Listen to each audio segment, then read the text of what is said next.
নমস্কার বন্ধুরা, আমি আগের ভিডিওতেই বলেছি যে বিভিন্ন ডিআই সাহেবরা আইসিটি টিচারদের ডকুমেন্ট চেয়েছেন। যে মেমো নম্বর অনুযায়ী চেয়েছেন সেই মেমো নম্বর দুটো আমি আগের ভিডিওতে দেখাইনি, ফলে দিতে পারিনি। আমার সংগ্রহে এসছে বিশেষ সূত্র থেকে। সেই মেমো নম্বরের সহ নামগুলো আমি দিয়ে দিচ্ছি এবং আমার ডেসক্রিপশন বক্সে এই মেমো দুটোকে আমি অ্যাটাচ করে দেবো, ফলে আপনারা সেখান থেকে ডাউনলোড করে নিলে সকলের নাম পেয়ে যাবেন।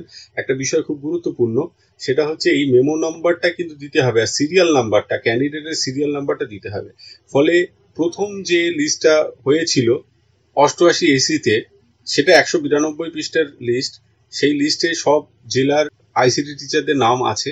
সেইখানে যে সিরিয়াল নাম্বারটা আছে, এই যে সিরিয়াল নাম্বারটা, এই সিরিয়াল নাম্বারটা ধরা যাক সুকান্ত রুদ্র, তার ক্ষেত্রে কিন্তু এই 312 সিরিয়ালটা দিতে হবে। আর মেমো নাম্বারটা হবে কিন্তু এই 80 এসি, এই মেমো নাম্বারটা হবে। তাহলে মেমো নাম্বার আর ডেটের ব্যাপারটা বোঝাতে পারলাম। কিছু জনের বাদ গেছিল নাম, তাদের পরে এই 367 এসিতে যুক্ত হয়েছে।